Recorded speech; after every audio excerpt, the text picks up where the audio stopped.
우리 요즘에 마가복음을 지금 지난주부터 말씀을 지금 드리고 있습니다. 이 마가복음은 그 예수님의 12 제자도 아니었고, 그렇지만도 신약성경에 보면은 마가의 다락방이라고 하는 이런 이야기가 많이 나오는데, 그 마가의 다락방의 주인, 그러니까 이 마가의 아버지는 그 당시에 안 계셨던, 즉 돌아가셨던 것 같아요. 왜냐하면 마가의 아버지라고 하는 이런 이름은 성경에 한 번도 안 나타납니다. 그러나 마가의 어머니는 이 다락방을 그 예수님과 그 제자들에게 아무 때나 쓰세요, 그렇게 아마 했던 것 같아요. 왜냐하면 예수님과 그 12 제자 중에서 한 7, 8명이 갈릴리 출신입니다.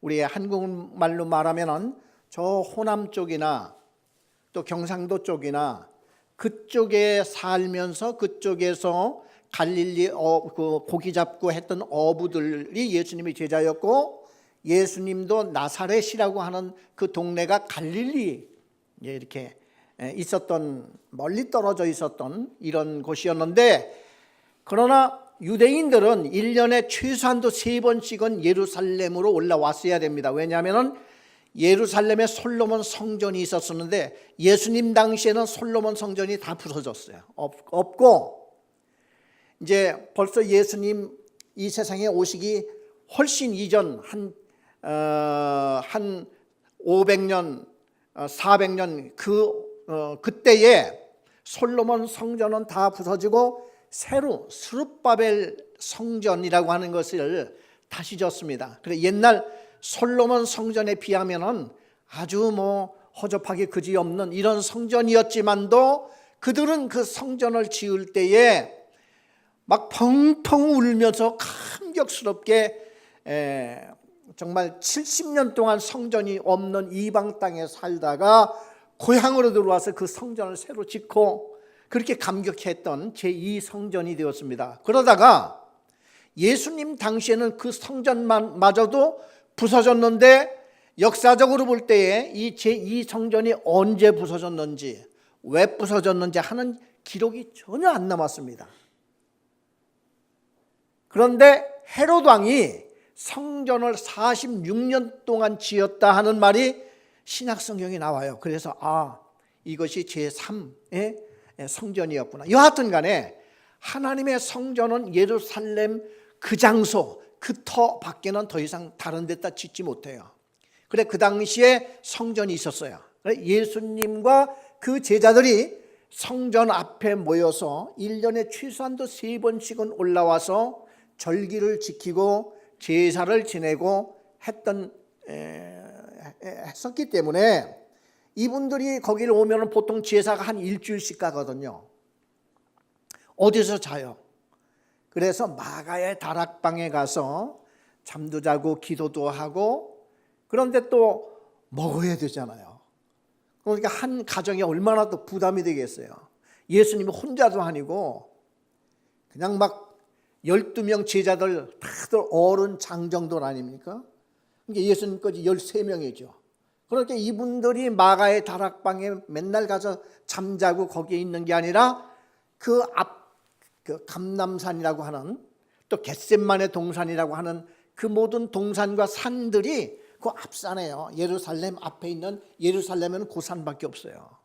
그래, 그 산에서 거기는 겨울이 없기 때문에 그저 기도도 하고 그 산에 있다가 열매도 따먹고 다른 집에서 초청을 하면 그 집에 가서 또 식사도 하고, 그런 생활을 예수님이 3년 동안 하신 거예요. 그러다가 마가가 나중에 이 예수님의 제자들이 다 이제 세상을 떠나게 되면은 누가 예수님을 전하는가, 그 걱정이 됐어요. 그래서 예수님의 일대기를 내가 기록을 해둬야 되겠다. 그래, 그 당시에는 베드로를 따라다니면서 베드로 통역을 하면서 외국에서 선교를 했던 것이 마가였었어요. 그런데 이 마가가 베드로의 설교를 늘 들으면서 또 자기도 아마 예수님 보았을지도 몰라요. 왜냐하면 자기 집에 들락날락 했잖아요. 마가의 다락방에. 그래서 그 예수님을 어렴풋이 생각하고 하면서, 그러나 제자들한테 직접 들었던 그거를 자료를 쭉 수집하고 모아서 쓴 것이 마가복음이었어요. 그래, 마가복음은 16장밖에 안 돼요. 근데 참 중요한 것이요, 첫 절입니다. 첫 절. 그래, 마가가 예수님에 대한 기록을 하기 위해서 1장 1절에 뭐라고 기록했나? 여러분, 앞으로 마가복음 하면은 1장 1절을 무조건 딱 열고 설명을 하면 됩니다. 마가복음의 특징이 뭐냐? 1장 1절 딱 보면 됩니다. 우리 다 같이 다시 한번 마가복음 1장 1절을 한번 보겠습니다. 다 같이 한 음성으로 읽어보겠습니다. 하나님의 아들 예수 그리스도의 복음의 시작이라.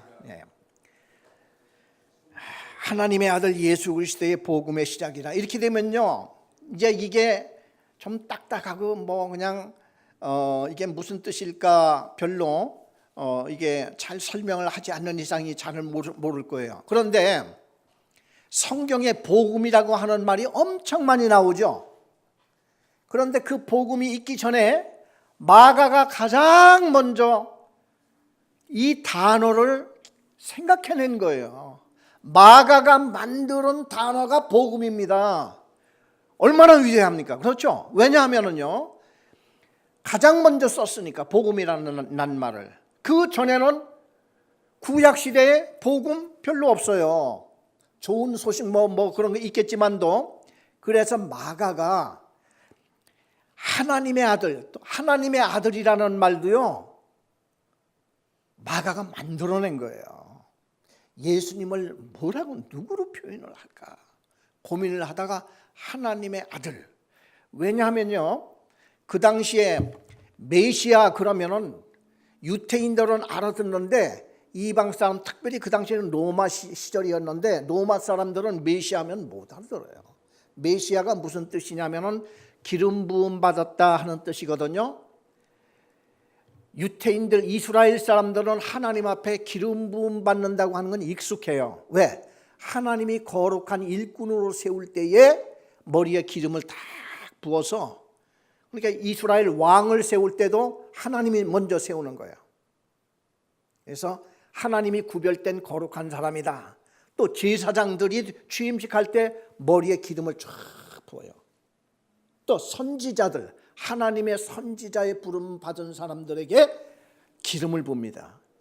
그래서 이스라엘 사람들은 머리에 기름 부음 받는다고 하는 이런 것이 익숙해져 있는데, 로마 사람들, 당시에 로마가 세상을 주름잡고 있는데 로마 사람들은 기름 부음 받은 메시아 예수 뭐 그렇게 나가가지고는 못 알아들어요. 그래서 마가가 고심을 하다가 하나님의 아들 예수 메시아다, 그렇게 얘기를 지금 해요. 이제 메시아가 그 당시에는, 메시아는 히브리 말이고 그 당시는 헬라 말의 공용어였었어요. 옛날에 우리 한국에도 일본 사람들이 지배할 때는 일본어를 공용어로 쓰려고 애를 많이 썼었죠. 로마 시대 때에 로마어 라틴어를 쓴 게 아니라 벌써 로마 나라가 통치하기 이전에 그리스 사람, 헬라 사람들이 300년을 통치를 했었어요. 그러는 동안에 유태인이고 뭐 로마 사람들이고 많이, 글들은 거의 그리스 글, 헬라 글을 썼던 거예요. 그래, 신약 성경도 헬라 글로 다 쓴 거예요. 그래, 마가도 헬라 글로 쓰면서 하나님의 아들 예수 그리스도의 복음이다 하고 딱 썼는데, 하나님의 아들은 그 당시 로마 황제에게 신의 아들이라는 호칭을 붙였어요. 그래, 마가가 생각할 때 예수님에게 하나님의 아들이라고 하는 호칭을 붙이면은, 야, 이건 센세이션, 이건 사람들의 관심을 확 끌을 수가 있고 또 이게 마땅하다. 예수님은 하나님의 아들? 아, 이건 너무 좋다. 그런데 굉장히 위험한 일이었어요. 왜냐하면 로마 황제에게만 지금 붙여야 할 하나님의 아들, 신의 아들이란 말을 예수한테 딱 붙이니까, 그러니까 마가는요 참 그 당시에 아마 굉장한 아마 목숨까지 내가 죽으면 죽어야지, 그렇지만 분명히 예수님은 하나님의 아들이야. 그래서 하나님의 아들, 그 당시에는 가이사, 신의 아들 가이사, 시저, 이렇게 로마 황제들에게 아주 좋은 그분 하나만 붙여야 돼요. 그런데도 이 마가복음을 딱 펴면서 하나님의 아들 예수, 그다음에 그리스도는 이제 메시아라, 이제 그거 아닙니까? 메시아의 복음. 복음이라고 하는 말은 전쟁에서 이겼다 하고 와서 이제 전쟁은 쫙 이제 나가서 하잖아요. 멀리 떨어진 데서 가서 치열한 전투를 벌이고 졌느냐 이겼느냐 이 소식을 온 국민들이 기다리는 거예요. 지금 졌다 하는 날에는 이건 이제 뭐 큰일 나는 거죠. 나라가 없어지는 거예요 이제. 그런데 이겼다 하고 누가 막 말을 타고 온다든지 아니면 병사가 쫓아와가지고 이겼다 하고 이러면은 그 소식이 얼마나 기쁜 소식이겠어요. 이게 복음이에요. 이게 승리의 소식이에요. 졌습니다 하는 건 이건 복음이 아니야. 이건 슬픈 소식이죠. 그래서 마가복음 1장 1절 하나님의 아들 예수 그리스도의 복음의 시작이다. 얼마나 장엄해요. 그래서 이제 이 다음부터 쭉 이어나가는 것이 예수님이 귀신 쫓아내죠. 병자 막 고치죠. 이제 그러다가 처음에 이걸 보고 일반 백성들에게 병과 귀신과 그 다음에 사랑을 전파하고 하나님의 나라의 복음을 전파하다가 이걸 초기 사역이라고 그래요. 신학자들은 초기 사역. 예수님의 초기 사역과 후기 사역이 있어요. 오늘은 후기 사역을 할 거예요. 후기 사역은 뭐냐면은 제자들을 세우고 제자를 가르치는 거예요. 그래 예수님의 사역 중에 예수님의 일 중에는 두 가지가 있는데 하나는 일반 백성들에게 병을 고치고 하나님의 나라를 전파하고 그리고 귀신을 쫓아내고 하는 하나님의 나라가 가까웠다. 회개하라. 회개는 예수님 믿으라는 거예요. 그래 우리는 대부분이 뭐 그 나쁜 짓 하고 그냥 죄 짓고 하는 그거를 회개라고 생각을 하는데 그거보다 먼저 해야 될 큰 회개가 따로 있어요. 그건 하나님이 보내신 메시아 예수 그리스도를 믿어야 되는 거예요. 그걸 믿지 않으면은 도덕적인 무슨 그 죄 짓고 내가 행동으로 말로 죄 지었던 그거 회개하는 게 무슨 소용이 있어요? 왜? 그거 아무리 회개해봐야 예수 안 믿으면 지옥에 가는데. 그러니까 제일 큰 회개가 뭐예요? 예수 안 믿던 사람이 예수 믿는 거. 그러니까 예수님 본인한테 나를 믿어, 나야 나. 그렇게 예수님이 그렇게 그냥 막 무식하게 하지를 않은 거예요. 그냥 가서 백성들한테 가서 귀신 들린 자 있으면 쫓아내고 병 걸린 자 있으면 잡아일으켜서 눈을 떠라 뭐 하고 이러면서 백성들에게 하나님의 나라를 막 전파를 하다가 그 다음부터는 제자 가르치는 게 나와요.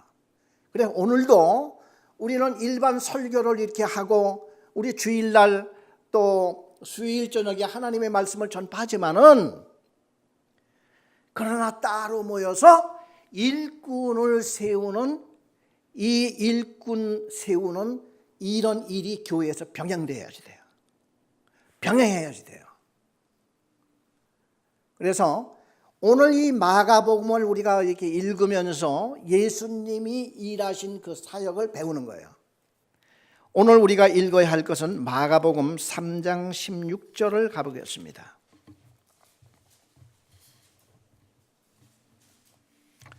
마가복음 3장 16절에서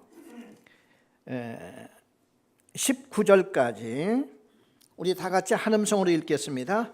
이 12를 세우셨으니 시몬에게는 베드로란 이름을 더하셨고 또 세베대의 아들 야고보와 야고보의 형제 요한이니 이 둘에게는 보아너게 곧 우레의 아들이란 이름을 더하셨으며 또 안드레와 빌립과 바돌로메와 마테와 도마와 알페오의 아들 야고보와 및 다데오의 가나인인 시몬이며 또 가롯 유다니 이는 예수를 판 자더라. 이렇게 됐습니다. 자, 그래서 제자들을 12를 세웠는데요, 예수님이 이 12를 세우기 전날 밤에 밤새도록 기도했다는 말이 나와요. 우리 한번 누가복음 6장 12절을 한번 보겠습니다. 누가복음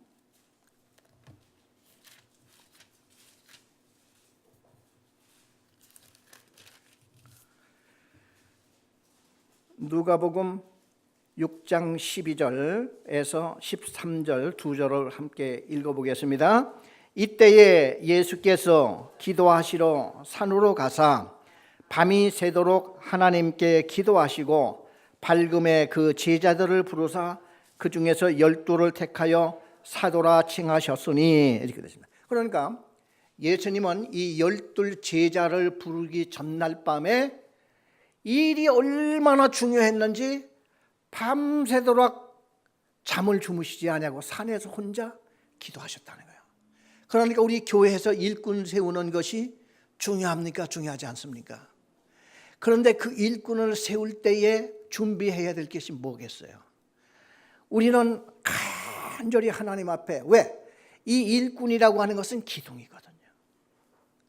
앞으로 이들에 의해서 교회가 얼마나 튼튼하게 잘 자라고 또 교회를 이끌어 가느냐 하는 것은 이 목사가 아니라 목사 플러스 일꾼이 함께 있어서 교회를 성장시켜 나가는 거잖아요. 그러니까 이 일꾼이 얼마나 중요해요.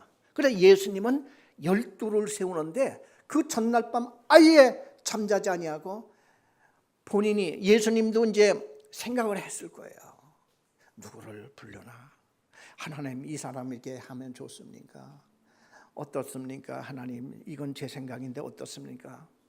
이러는 기도를 하나하나 놓고 밤새도록 기도하며 아마 본인 예수님이 점 찍어 두었던 어떤, 예수님이 뭐 생판 모르는 사람을 막 제자로 막 부르거나 그거보다는 나름대로의 원리 원칙을 이제 세워놨겠죠. 그러면서 예수님이 제자들을 이제 마음속에 두고 기도를 하는데 특이한 게 하나 있어요. 예수님의 12 중에서 제자가 못 되는 사람이 하나 있죠. 누굽니까? 가롯 유다예요. 그런데 예수님이 가롯 유다를 처음부터 이 사람을 알고 뽑았을까요? 모르고 뽑았을까요? 여길 보면은 제자 아주 처음부터 이미 예수를 판 자라 뭐 이런 식으로 아주 토를 딱딱딱 미리 다 달았어요. 이렇게 처음부터. 그러니까 가롯 유다를 이미 알고서 뽑은 것 같아요. 왜 그랬는지는 모르겠어요. 그래 그거를 볼 때에 우리 교회에서도 이렇게 보면은 교회 나온다고 해서 다 우리 천국 가는 게 아닌 거고, 그렇죠? 그리고 일꾼 중에서 다 정말로 훌륭하고 정말 아주 본이 될 수 있는 이런 분들만 일꾼이 되는 건 아닌 것 같아요. 아마 어쩌면 예수님께서는 그거를 우리에게 염두에 두시고 너무 힘들어하지 말아라 하는 이런 입장 속에서 여기 이렇게 해놓은 게 아닐까 하는 생각이 듭니다. 자, 앞을 보세요. 여기에 보면은 제일 처음에 예수님이 제자를 세우셨습니다. 오늘 읽은 마가복음 3장 16절 이 12를 세우셨으니 19절에 보면 또 가롯 유다니 이는 예수를 판 자더라. 그런데 성경에는 희한하게 12이라고 하는 이 숫자가 참 구약 일찍부터 계속 나오죠. 야곱의 12아들이 이스라엘 12지파가 되고요. 예수님의 12제자가 나오고 요한계시록에 보면 천국에 들어가는 문이 12진주문이 나와요. 12이라고 하는 이 숫자가 참 묘하죠. 그래서 이 열둘이라는 이 숫자를 보면은 이것은 바로 하나님의 백성, 하나님의 나라에 붙여지는 이름 같아요. 하나님의 백성들에게 붙여지는 이름이에요. 열둘이라고 하는 게. 그렇죠? 그리고 야곱이 아들을 열둘을 낳습니다. 근데 야곱이 열둘을 뭐 낳고 싶어서 낳겠어요? 낳다 보니까 열둘을 아들을 낳는데 지내놓고 보니까 오늘 우리가 볼 때는 하나님이 그거 다 예비하셔서 열둘을 그러니까 우리가 모르는 사이에 하나님은 우리 생활 깊숙한 곳까지도 하나님은 우리를 지금 조종하고 계신다는 얘기예요. 그렇죠. 우리 인간은 우리가 다 이끌어가는 것 같지만은 천만에 우리가 모르는 사이에 하나님이 하시는 일이 따로 있는 거예요.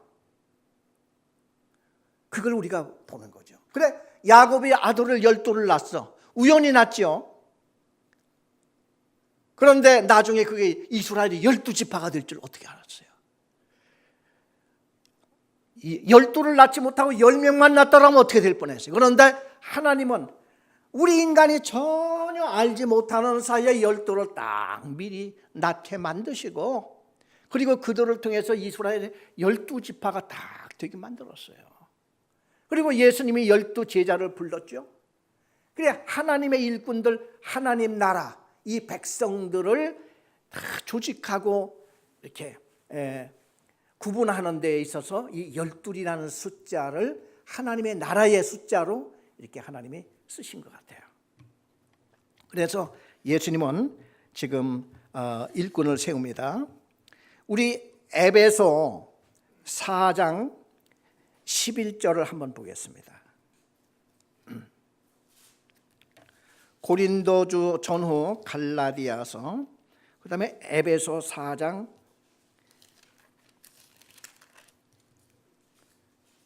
11절 12절. 우리 다 같이 에베소 4장 11절 12절을 한 음성으로 읽겠습니다. 그가 어떤 사람은 사도로, 어떤 사람은 선지자로, 어떤 사람은 복음 전하는 자로, 어떤 사람은 목사와 교사로 삼으셨으니 이는 성도를 온전하게 하여 봉사의 일을 하게 하며 그리스도의 몸을 세우려 하심이라. 자, 그 당시 예수님 당시에는 여러 직분들이 있었었는데 사도라는 직분이 있었어요. 그렇죠? 예수님의 12제자들이 사도였었죠. 사도라는 직분이 있었었고, 그 당시엔 또 선지자라는 직분도 있었던 것 같아요. 지금은 선지자라는 직분이 없죠. 그러나 바울이 그 당시에 일했던 당시에는 선지자라고 하는 이런 직분이 있었었고, 또 어떤 사람은 복음 전하는 자, 복음 전하는 자 역시도 하나님이 세운 일꾼이었었다는 거죠. 그 다음에 어떤 사람은 목사와 교사. 그런데 희한하게요, 이 목사하고 교사하고 이렇게 두 개를 이걸 이제 겸했어요. 그래서 많은 신학자들이 이걸 해석을 할 때에 목사는 항상 한편 설교도 해야 되겠지만은 잘 가르치는 자가 목사가 되는 거 아니냐, 이렇게 얘기를 합니다. 그래, 목사와 교사, 그런 이런 직분이 있는데 여하튼 간에 이런 직분은, 이 교회에서 이런 직분을 주신 이유가 있다는 거예요. 그게 12절입니다. 지금 읽은 그 목사와 교사로 삼으셨으니 그 이유는, 그 이유는 성도를 온전하게 하여. 성도를 어떻게 온전하게 할까요? 성경을 자꾸 가르치고, 또 잘 몰랐던 것을 또 깨우치게 만들고, 또 여러 가지 일을 자꾸 맡겨서 많은 경험을 하게 되고, 이게 성도를 온전케 하는 거죠. 그렇죠? 네? 성도를 온전케 하게 하여 봉사의 일을 하게 하며, 이게 봉사의 일, 또 우리 교회 일만 뿐만 아니라 뭐 대외적인 무슨 봉사, 여러 가지 활동 봉사 뭐 많이 있겠죠. 봉사의 일을 하고, 12절, 이는 성도를 온전하게 하여 봉사의 일을 하게 하며 그리스도의 몸을 세우려 하심이라. 그리스도의 몸이 뭘까요?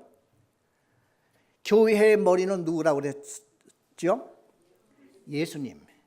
교회의 머리는 예수님이고 예수님의 몸이 교회예요. 그리고 성도는 뭐라고 그랬어요? 몸의 각 지체, 팔, 다리, 눈, 코, 귀 이런 지체들 역할들이 다 이 교인들이 그 역할이 그거라는 거죠. 그러면은 이 목사와 이런 사도와 이 교사들이 해야 될 이 사람들이 어떤 역할을 해야 되냐? 교인들을 온전하게 하고 봉사의 일을 할 수 있도록 해서 결국은 교회를 크게 성장시키는 그 일을 하도록 일꾼을 세웠다 이거야. 그러니까요. 지금 이제 우리의 할 일들이 다 이제 뚜렷이 나타났어요. 뭐냐면 일꾼을 이제 이렇게 목사도 세우고 선교사도 있고 이런 지도자를 세우는 것은 성도들을 온전케 하고 봉사의 일을 많이 경험시켜서 교회를 더 점점 키워 교회를 하나님의 교회를 왕성하게 세우게 하기 위해서 이런 이제 사도도 세우고 선지자도 세우고 그렇게 했다 하는 얘기입니다. 자, 우리 한번 일꾼을 지금 세우는데요. 지금 읽었죠. 그가 어떤 사람은 그는 예수님이에요. 하나님이에요. 하나님이 어떤 사람은 사도로 세웠고 어떤 사람은 선지자로, 어떤 사람은 복음 전하는 자로, 어떤 사람은 목사와 교사로 세우셨으니 이는 그 이유는 성도를 온전케 하게 하여 봉사의 일을 하게 하며 그리스도의 몸을 세우려 하십니다. 그리스도의 몸은 교회를 뜻하는 것이라 이렇게 했죠. 그래서 교회를 항상 자주 세우고 교회가 굳건해지고 왕성해지고 교회를 세우고 또 세워서 이 세상에 교회가 가득 차게 만드는 것이 우리 사명이다 하는 그 얘기를 지금 하고 있습니다. 자, 그 다음에요. 오늘 마가복음에 다시 보면은 우리 마가복음 4장으로 가보겠습니다.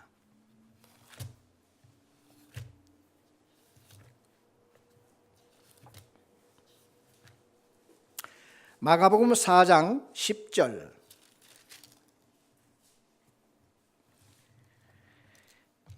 4장 10절에서 13절까지 읽어보겠습니다. 우리 다 찾았죠? 같이 읽겠습니다. 예수께서 홀로 계실 때에 함께하는 사람들이 12 제자와 더불어 그 비유들에 대하여 물으니 이르시되 하나님 나라의 비밀을 너희에게는 주었으나 외인에게는 모든 것을 비유로 하나니 이는 그들로 보기는 보아도 알지 못하며 듣기는 들어도 깨닫지 못하게 하여 돌이켜 죄 사함을 얻지 못하게 하려 함이라 하시고. 자, 여기서 이제 제자들이 저녁에 예수님과 함께 이제 숙소로 들어왔는데 예수님 제자뿐만 아니라 예수님을 아주 열심히 따라다니는 몇몇 사람이 더 있었던 것 같아요. 그런데 그날 저녁에 와가지고 예수님한테 질문을 하는 거예요. 예수님, 오늘 낮에 씨 뿌리는 비유를 말씀하셨는데 그 뜻이 무엇입니까? 하고 물었어요. 그러니까 예수님께서 그 대답을 여기서 이제 하는 거예요. 그래서 11절에 보니까 하나님의 나라의 비밀을 너희에게는 주었으나 외인에게는 모든 것을 비유로 하나니.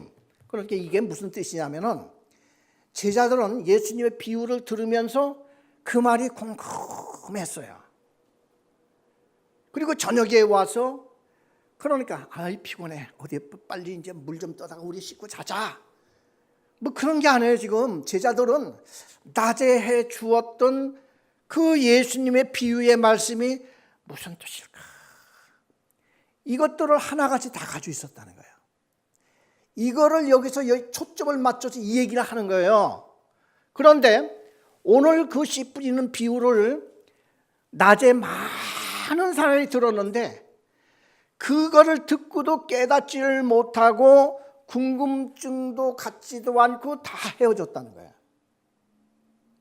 근데 너희들은 나와 함께 있으면서 이 비밀을 나한테 물으니 야, 너희들에게는 이 비유 하나님의 나라의 그 비밀을 깨달을 자격이 있고 너희들에게는 그게 열린 거야 지금. 그러나 그걸 들어도 듣지 못하고 관심 없는 사람은 그냥 놔둬. 그냥 놔둬. 이렇게 된 거예요. 그래서 우리 앞으로 신앙생활을 할 때요, 다른 건 다 양보를 하더라도 하나님의 말씀에 걸림돌이 되고 잘 이해가 안 되고 하는 것은 수단 방법 가리지 아니하고 메모를 해놓건 외워두었건 아니면 성경에다 표시를 해두었건 누구한테 묻더라도 물어야 되는 거예요.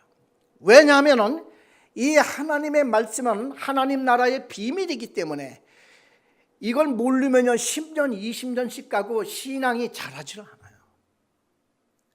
예수님이 그런 말씀을 했죠. 씨를 뿌렸더니 돌짝밭에 떨어진 씨가 있었다는 거죠. 그런데 이 씨가 뿌리를 내리기는 내리는데 속에 돌이 너무 많다 보니까 햇빛이 나는 후에 그냥 바싹 다 없어졌어요. 여러분 지금 뭐 이단이 많다느니 뭐가 많다느니 어쩌고 저쩌고 얘기들이 많이 있지만은 문제는요, 이단이 있는 것도 문제지만은 우리한테도 문제가 있어. 우리 왜냐하면은 말씀을 우리는 하나님이 이걸 공통되게 주었잖아요. 뭐 저 신천지 어쩌니 신천지예요. 사람들이 뭐 12만 명 지금 교회 나간다고 하더라고요. 근데 성경을 기가 막히게 가르친다고 그 사람들 하는 얘기들이 이제 그래요. 자, 그렇다고 할 것 같으면은 말씀에 굶주려 있어요. 그런데 왜 우리 교회에서 이 말씀들을 잘 이걸 못해서 그런지 여하튼 간에요, 우리의 할 일이 따로 있는 게 뭐냐면 목사는 잘 가르쳐야 되지만 우리 성도들은 물어야 된다니까요. 예수님이 그랬죠. 안 묻는 사람은 그냥 놔둬. 보기는 보아도 보지를 못하고 듣기는 들어도 깨닫지 못하는 자들은, 그 사람들은 그냥 놔둬. 죄를 회개하고 천국에 못 가. 그 말 거지 않을 거예요. 그렇다고 할 것 같으면 말이에요, 우리가 복음을 전하는 자도 문제가 됐지만은 복음을 듣고서도 깨닫지 못하고 그냥 이게 뭘까 하다가 그거 조금 지나면 싹 잊어버리고 말거든요. 그렇죠. 여러분 설교를 듣는다든지 뭐를 이렇게 한다든지 이렇게 할 때에 내가 이거 꼭 물어봐야지 이렇게 했다가 그거 물어본 적이 몇 번이나 있습니까? 다 잊어버리고 말아요. 왜? 표시를 안 해뒀기 때문에, 어디 적어놓지를 못했기 때문에. 그래 성경은 지저분해야 된다니까요. 성경은 그냥 빡빡하게 이렇게 해야지 돼요. 그래 저는요 언제나 이 성경을 살 때는 꼭 이렇게 가야게 이렇게 공간이 있는 설교, 이 성경이 이런 게 있어요. 이렇게 양 옆으로 공간이 그냥 있는 이 성경만 저는 삽니다. 왜냐하면 거기다가 계속 달아놓으려고. 달아놓을 게 얼마나 많은지. 제가 중국 가서 말씀을 가르칠 때요, 다른 거 안 가져가요. 제가 가르치는 성경이 따로 있어요. 공간 성경이 딱 있어가지고 거기다가 그냥 빡빡하게 메모를 해놓고 그거 하나 딱 들고 가가지고 그거 보면서 저는 성경을 가르치는 거예요. 여러분 본인 스스로가 이걸 달려들지 않으면 안 되는 겁니다. 그래 내 마음속에 돌이 자갈이 가득 찼는데 성경 말씀은 듣기는 들었어도 이게 뿌리를 못 내리는 거야. 어떻게 해야 되겠어요? 이거 파내야 되잖아요. 자꾸 시간 나는 대로 파내야 되잖아요. 어떻게 파나겠습니까? 물어야 되는 거죠. 딴 거 없잖아요. 아니면 카톡으로라도 묻던지. 그냥 우리가 성경은 지금 그냥 매일같이 뭐 성경 3장씩 4장씩 매일같이 성경이 있지만은 저는 맨날 그걸 보면서 혹시 누가 질문이 안 들어오나 하는 것만 봐요. 가끔 어쩌다 한 번씩 들어오는 질문은 너무 반가워. 와, 성경을 보다 이분은 이걸 질문을 했네. 와, 참 대단. 가뭄에 콩나듯이 이렇게 하니까 그냥 질문이 막 그냥 내가 막 그 숨가쁘도록 막 질문을 막 답하기가 힘들 정도로 많이 들어오면은 얼마나 좋을까 이런 생각이 듭니다. 그래서 예수님은 보고 듣고도 그냥 멍청한 이런 경우를 그냥 있으면 그냥 놔둬라 이거예요. 이게 여기만 있는 게 아닙니다. 이사야에 가보면 이런 말씀이 또 있어요. 한 번은 이사야가 사명을 받았어요. 그런데 이사야야, 너는 이스라엘 백성들한테 가서 눈을 그냥 감게 이렇게, 네 사명은 그거야. 그냥 감게 놔둬. 복음은 들어도 깨우치지 못한 사람이 있지, 이렇게 깨우치를 못하고 그런 사람은 그냥 놔둬. 너 어려운 말을 더 해서 그냥 깨닫지 못하게 만들어버려. 그게 사명입니까? 이사야한테 그렇게 해요. 우리 다 같이 이사야 6장 9절 10절을 한번 읽어보겠습니다.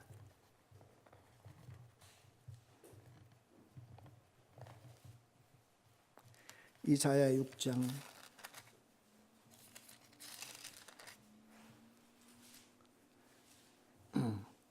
이사야 6장 9절 10절 다 같이 한 음성으로 읽겠습니다. 여호와께서 이르시되 가서 이 백성에게 이르기를 너희가 듣기는 들어도 깨닫지 못할 것이요 보기는 보아도 알지 못하리라 하여 이 백성의 마음을 둔하게 하며 그들의 귀가 막히고 그들의 눈이 감기게 하라. 염려하건대 그들이 눈으로 보고 귀로 듣고 마음으로 깨닫고 다시 돌아와 고침을 받을까 하노라 하시기로. 이렇게 했습니다. 자, 그러면 어떻게 해야 됩니까? 이건 본인들이 알아서, 이제 듣는 자가 알아서 그냥 천국은 침노하는 자가 뺏는다고 들이대라 이거예요. 들이대라. 뭘 하다가 의문이 나고 하면은 꼭 이거를 성경책에라도 해놓고 메모를 해놓고 이렇게 해서라도, 요즘에는 얼마나 컨택하기가 쉬워요.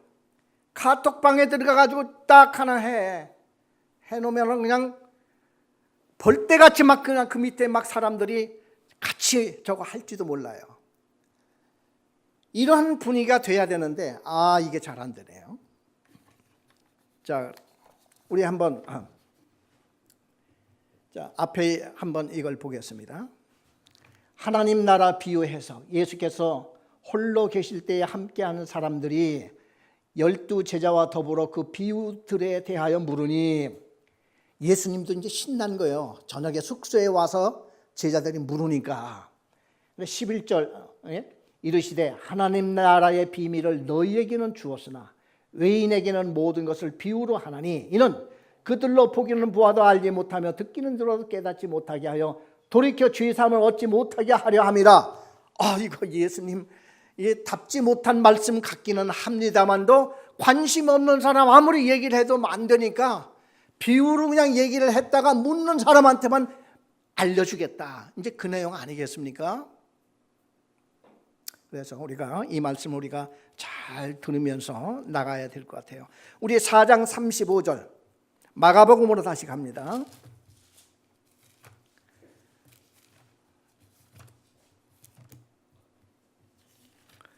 마가복음 4장 35절을 우리 38절에서 39절 두 절만 읽어보겠습니다. 예수께서는 고물에서 베개를 베고 주무시더니 제자들이 깨우며 이르되 선생님이여 우리가 죽게 된 것을 돌보지 아니하시나이까 하니 예수께서 깨어 바람을 꾸짖으시며 바다더러 이르시되 잠잠하라 고요하라 하시니 바람이 그치고 아주 잔잔하여 지더라. 이렇게 됐습니다. 지금 여기에서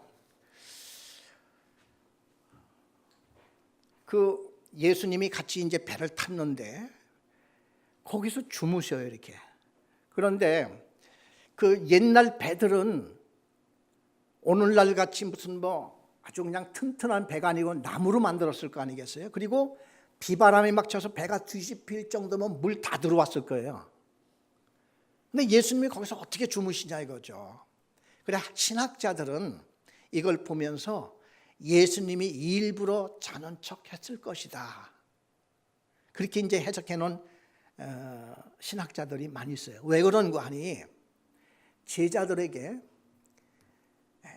예수님을 흔들어 깨우는 게 뭡니까?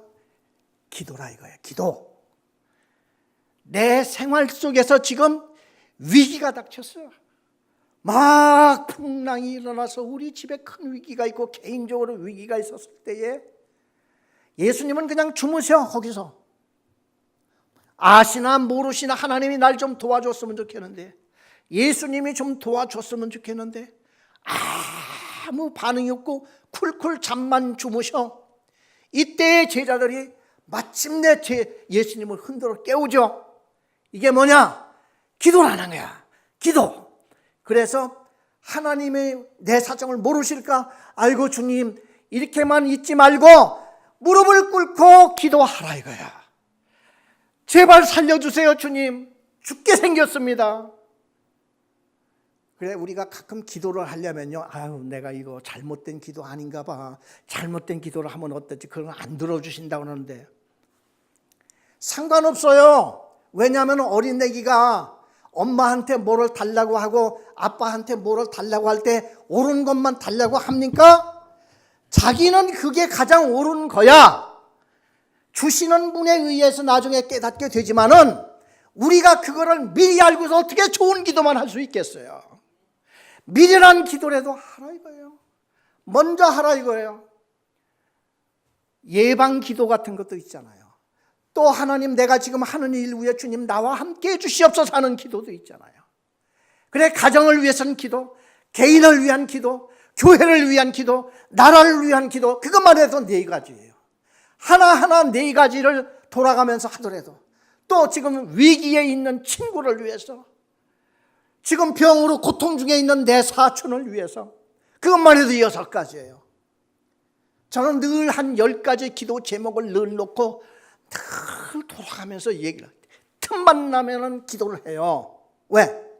그 기도는 언제 들어주실지는 모르지만 그러나 늘 위해서 기도를 해요. 그래서 오늘 예수님이 딱 일어났더니만 꾸짖어. 꾸짖는다는 얘기가 귀신 쫓아날 때도 꾸짖었어요. 그렇죠? 그러니까 귀신이 나갔어요. 또 풍랑이 일어났는데도 꾸짖었어. 이게 누구냐? 하나님의 아들의 위엄이에요. 위엄. 오늘 우리가 예수님 나와 함께 해주시옵소서, 이것 좀 보세요, 내가 지금 죽겠나이다. 예수님이 일어나서 꾸짖으시면은 잔잔해져요. 왜? 천지를 창조하신 하나님이시니까. 이러한 것 때문에 우리가 신앙생활을 하는 거예요. 이런 것 때문에 우리가 성경을 읽고 내가 가서 말씀을 듣고 우리가 나가서 신앙생활을 하는 이유가 바로 나 혼자가 아니에요. 여러분 교회 와서 기도를 하면 허공에다 대고 기도하는 겁니까? 아니죠. 나를 지금 바라보고 계시는 하나님이 계시고 이 배에서 함께 주무시고 계시는 예수님이에요. 그런데 그 예수님은 막 지금 차가운 물이 막 휘 날리고 그냥 발에 그 배에 그냥 물이 막 그냥 차 올라오고 하는데 잠이 어떻게 오겠어요 거기서. 그런데 예수님은 그냥 자는 척하고 계신 거예요. 언제까지? 제자들이 흔들어 깨울 때까지. 하나님은 보고 계시는 거예요. 언제까지? 내가 기도할 때까지. 그렇잖아요.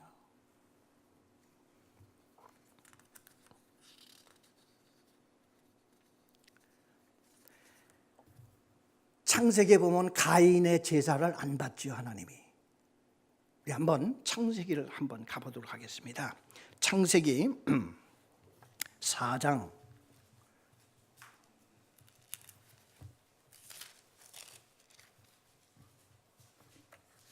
5절.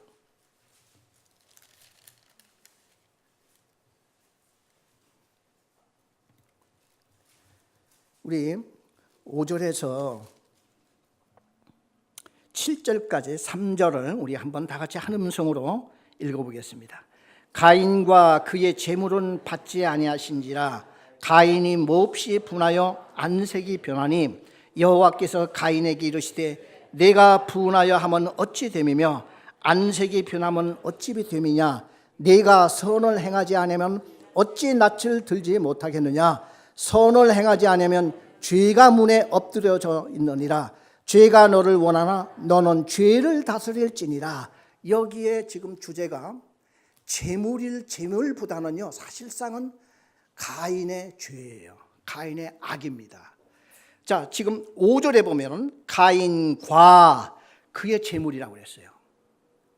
그의 재물이 지금 잘못된 게 아니라 가인이 잘못됐다는 거예요. 그렇죠? 가인과 그의 재물이에요. 가인과 그의 재물은 받지 아니했어요. 하나님이 언제나 그 이유를 밝히십니다. 우리의 기도를 안 받으시죠? 언젠가는 밝혀요.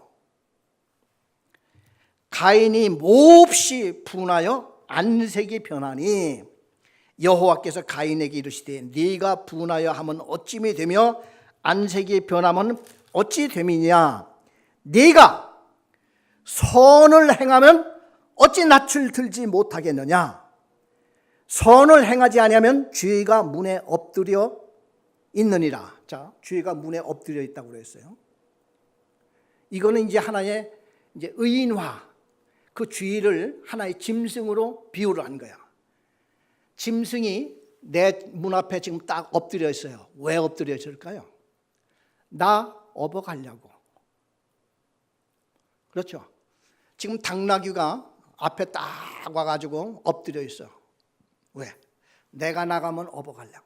하나님이 이 가인한테 그러고 있어요. 야, 너 마음이 지금 악하잖아. 네가 악을 행하면은 죄가 문 앞에 엎드려 있어. 알았지? 조심해. 네가 죄가 지금 너를 잡아가려고 지금 이게 노리고 있는데 너는 죄를 다스려. 네가 짐승은 누가 다스려야지 돼요? 그 짐승, 나를 태워가고 업어가려고 하는 짐승은 내가 다스려야지 돼. 내가 안 타고 내가 그 짐승을 다른 데 가 있어 이렇게 몰아내면 돼요. 그런데 이 지금 하나님이 가인한테 경고한 것이 그거예요. 내 마음이 지금 악하니까 재물을 가져온들 내가 너를 안 받는 거야. 지금 재물이 문제가 아니고 가인이에요. 그러면서 하는 얘기가 죄가 너를 지금 원하고 있어. 너 지금 죄 자꾸 짓고 싶어 하지. 그 죄를 다스릴 사람 너밖에 없어. 그런데 이 말을 끝나자마자 가인이 어떻게 합니까? 돌을 들어서 그냥 자기 동생 아벨의 머리를 쳐서 죽여버리죠. 죄를 지금 다스리고 있어요? 못 다스리고 있어요? 분을 다스리지 못해. 지금 분, 자기를 다스리지 못하는 사람의 이거 뭐가 되겠어요? 되는 일이 없어요 지금. 야, 참 이런 것을 우리가 이게 보면서 지금 예수님의 그 제자들, 그래 하나님께서도 지금 우리 생활 속에서 많은 위기와 이런 게 있었을 때에 내가 하나님 앞에 엎드려서 살려달라고 했을 때 하나님은 그걸 기다리시는 거예요. 우리 믿음이 어디 있습니까? 거기에 있는 거예요. 거기. 아유, 하나님이 다 아시겠지. 여러분, 그게 믿음. 하나님이 몰라서 기도하라고 그랬어요? 예수님이 제자들을 12로 세우기 전날 밤에 왜 밤새? 예수님이 그렇게 부족해서 기도했겠습니까? 하나님이 다 아시죠. 예수님이 제자들 이 심정, 이 환경 다 아시죠. 예수님 다 알아요. 그런데 왜 주무시고 계세요? 주무시는 척하고 있는 거예요. 깨우라고. 이렇게 같이 나가자 이거죠. 같이. 자, 우리 한번 같이 보겠습니다. 예. 마가복음 4장 39절 예수께서 깨어 바람을 꾸짖으시며 바닷가로 이르시되 잠잠하라 고요하라 하시니 바람이 그치고 아주 잔잔하여지더라. 이에 제자들에게 이르시되 어찌하여 이렇게 무서워하느냐? 너희가 어찌 믿음이 없느냐? 그러니까 무서워하죠. 그들이 심히 두려워하여 서로 말하되 그 누구에게 바람과 바다도 순종하는가 하였더라. 자, 이 제자들은 우리고 예수님은 지금도 우리를 훈련시키고 교육시켜 나가는 거예요. 이제 바다를 꾸짖으니까 잠잠하고 제자들에게 한마디 하신 것이 왜 이렇게 믿음이 없어? 이거였거든요. 그 다음에 가인의 제사를 받지 않으신 하나님, 가인과 그의 제물은 받지 아니하신지라. 가인이 몹시 분하여 안색이 변하니 여호와께서 가인에게 이르시되 네가 분하여 하면 어찌 됨이며 안색이 변하면 어찌 됨이냐 네가 선을 행하면 어찌 낯을 들지 못하겠느냐 선을 행하지 않으면 죄가 문에 엎드려 있느니라 죄가 너를 원하나 너는 죄를 다스려. 내가 죄를 져놓고 하나님 어쩔 수가 없었습니다. 이 말은 소용 안 돼. 그 다음에 우리 마가복음 다시 6장으로 가겠습니다. 마가복음 6장.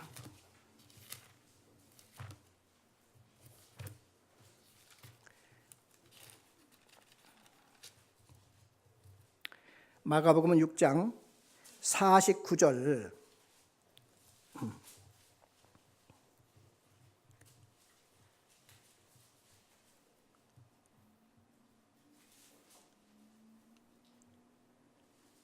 (49절에서) (51절까지) 마가복음 6장 49절에서 51절까지 다 같이 한 음성으로 읽겠습니다. 제자들이 그가 바다 위로 걸어오심을 보고 유령인가 하여 소리 지르니 그들이 다 예수를 보고 놀람이라. 이에 예수께서 곧 그들에게 말씀하여 이르시되 안심하라 내니 두려워하지 말라 하시고 배에 올라 그들에게 가시니 바람이 그치는지라 제자들이 마음에 심히 놀라니. 이렇게 지금 됐습니다. 지금 아까는요 예수님이 배에 함께 있었어요. 근데 지금은 제자들만 가는데 풍랑이 또 일어났어. 이때 예수님 물 위로 막 오신 거야. 그러니까 유령인가 해서 막 소리를 질렀어. 그러니까 내니 안심하라. 그런데 여기서 예수님이 바다야 잠잠하라 하고 뭐 꾸짖고 뭐 그런 게 없어. 여기서 잘 봐야죠. 예수님은 지금 꾸짖고 뭐 그런 게 없어요. 그냥 제자들이 탄 그 배에 오르니 바다가 잠잠해졌어요. 자, 이 상황은 이게 뭡니까? 지금 주님이 하나님이 우리와 함께 임재해 계시는 이 능력을 나타내요. 하나님이 나와 함께 계심을 나타나고 계시는 거야. 지금 성령은 더군다나 우리 마음에 와 계시죠. 지금은 말씀이 완성되어서 말씀이 항상 우리 곁에 있죠. 그러니까 삼위일체 되신 하나님은 우리를 보고 계시고 예수님은 우리 죄를 사해 주셨고 성령님은 내 마음에 오셔서 그러니까 하나님 삼위일체 하나님은 나와 함께 임재해 계세요. 제자들이 12제자들이 배에 있을 때는 풍랑 속에서 죽어가는데 예수님이 배에 딱 오르자마자 잠잠해졌어요. 자, 그래서 오늘 우리는요 삼위일체 되신 하나님이 나와 함께 내 속에 임재해 하시는 하나님이요. 그냥 우리는 찬송 부르면 돼요. 비록 내가 이게 풍랑이 요동치고 그런다 할지라도 자 보세요. 사람은 언제 죽어도 죽습니다. 죽음을 너무 두려워하지 마세요. 나 하나님이 일찍 불러갈 수도 있고 늦게 불러갈 수도 있고 그건 하나님이 원하시는 대로예요.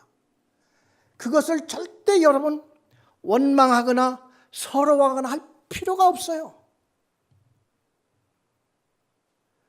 그래서 비록 내 환경이 요동친다 할지라도 염려하지 말라. 왜? 나는 주님이 임재해 계시니까.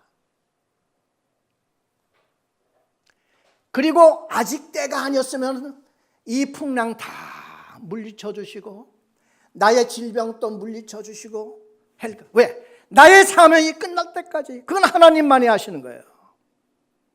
그렇죠? 여기서 이제 꾸짖는 게 없어요. 제자들은 계속 놀라기만 해. 그냥 이분이 도대체 누구야 하고 놀라기만 해요. 이 제자들이 언제까지 놀라느냐? 예수님이 십자가에 못 박혀 죽으실 때까지도 잘 몰라. 우리하고 비슷해요. 그래 우리는 이 제자들을 보고 많이 위로를 받습니다. 그래서 이 마가복음을 읽어볼 때는요 이 제자들이 끝까지 그냥 말썽만 피우고 그냥 깨닫지 못하는 게 끝까지 가요. 그런데 예수님은 계속 승리해 나가시는 거예요. 그러면서 예수 그리스도 하나님의 아들 예수 그리스도의 복음이다 하고 마가는 끝까지 외치고 지금 다 하는 거예요. 지금 그겁니다. 그래서 우리가 지금 신앙생활을 해 나갈 때요 죽음 같은 것을 그러니까요 사실 뭐 저도 그렇게 죽을 병에 걸려보지도 못했고 아직도요.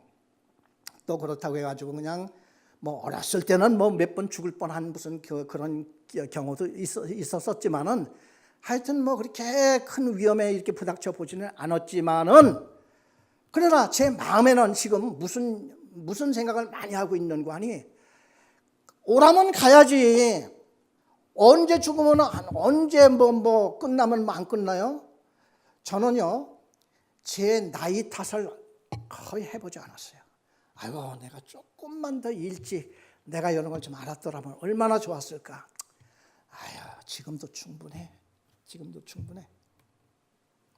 앞으로 이게 시간이 얼마 남지 않았다. 아유 뭐 시간이 얼마 남건 안 남았건 그건 뭐 나한테 뭐 그렇게 뭐 대단해. 여하튼간에 나는 왜 그런 생각을 갖고 사는가 하는 나름대로의 주님이 나에게 임재해 계세요. 하나님이 함께 하시는데 이런들 어떠하리 저런들 어떠하리 이러면서 가는 거야. 주님이 주신 만큼 하면 되는 거야. 주님이 주신 만큼 충성을 거기에다 하면 되는 거야. 하나님 저 이만큼 더 주셔야 됩니다. 이게 뭡니까? 지금 있는 그거 잘 관리해 나가고 하는 거 이게 참 중요하다고 저는 봅니다. 마지막 하나 더 보고 마치겠습니다. 마가복음 8장 15절.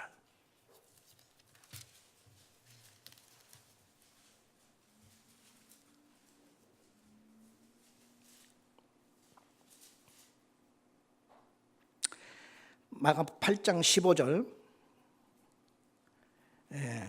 우리 17절까지 15절에 17절까지 읽어보겠습니다.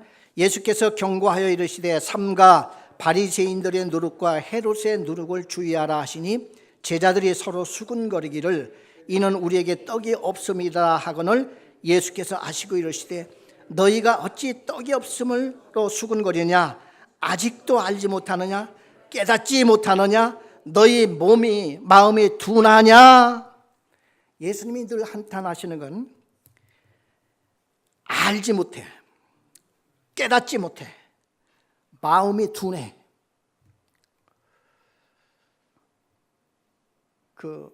그것은요 아까는 믿음이 없음을 한탄했죠. 그래서 그 믿음이 없는 그 이유를 그 예수님께서는 예수님의 그 말씀을 마음에 두지 못한 거. 사람이요 이 마음이 둔해지고 깨닫지 못하고 하는 것은 대부분의 원인이 하나입니다. 자기의 욕심과 자기의 생각과 자기의 목표가 주님 것보다 크게 있을 때, 앞장서 있을 때 아무리 주님이 얘기를 해도 잘 못 깨달아요. 원인은 하나입니다. 내 목표가 더 커요. 내 소원이 더 커요. 내 희망이 지금 더 커요. 내 꿈이 더 커요. 저는요 목회를 근 35년 한 40년을 쭉 해오는데 한 30년을 허비했어요. 왜? 그 목회 성공해서 내가 유명해지고 싶었던 거예요.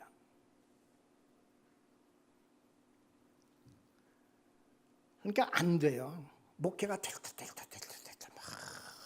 안 돼.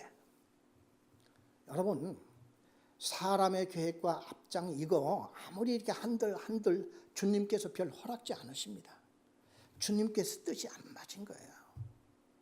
조그만 걸 하더라도 주님은 바라보고 계신 거예요. 지금 너는 지금 이제 나의 말씀에 근거해서 이걸 잡고 나가느냐. 야 때가 왔구나. 내가 너한테 조금 더 맡길게. 이게 하나님의 방법이세요. 그래 이 제자들이요 바리새인과 헤롯의 누룩을 주의하라 이렇게 했는데 우리가 보면 그게 무슨 뜻인지 알잖아요. 우리도 그들의 지금 죄와 그들의 지금 그 악을 예수님은 조심해. 알았지? 바리새인들 그 말은 잘하지 조심하란 말이야. 헤롯의 그 교훈 그 세상의 임금이라서 뭐 대단한 것 같이 야 그들은 그거 참 형편없는 거야. 그 누룩이야 누룩. 그렇지? 그러니까 제자들이 또 의논하는 것이 아까 떡 5개 물고기 닭 2마리를 가지고 5,000명을 먹이더니 우리가 떡을 준비 안 했다고 지금 예수님이 그걸 지금 걱정하시는가 봐. 엉뚱한 지금 말을 하고 있다니까요. 그러면서 하는 말이 예수님께서 야, 기가 막히다. 어찌 그렇게 깨닫지 못하냐? 왜 알지 못하느냐? 마음이 둔해졌다. 마음이 둔해진 것 딱 한 가지. 내 것이 너무 커요. 네. 주님 이거 해주셔야 됩니다. 주여 믿습니다. 이거 해주실 줄 믿습니다. 여러분 그렇게 해가지고 안 되는 겁니다. 그래야 이제 올바로 뒤로 빠꾸 해서 다시 말씀으로 가가지고 그거 하나하나 깨달으면서 내가 무릎 꿇고 나가면서 교회 나가서 이제 봉사하고 하나님의 일에 내가 차근차근 해나가면서 여러분이 마음에 깨달음이 오고 여러분 마음이 밝아지고 여러분 마음에 틀이 생기고 비전이 생기면서 여러분들은 점점 하나님의 쓰시는 그릇이 될 줄 믿습니다. 기도하겠습니다.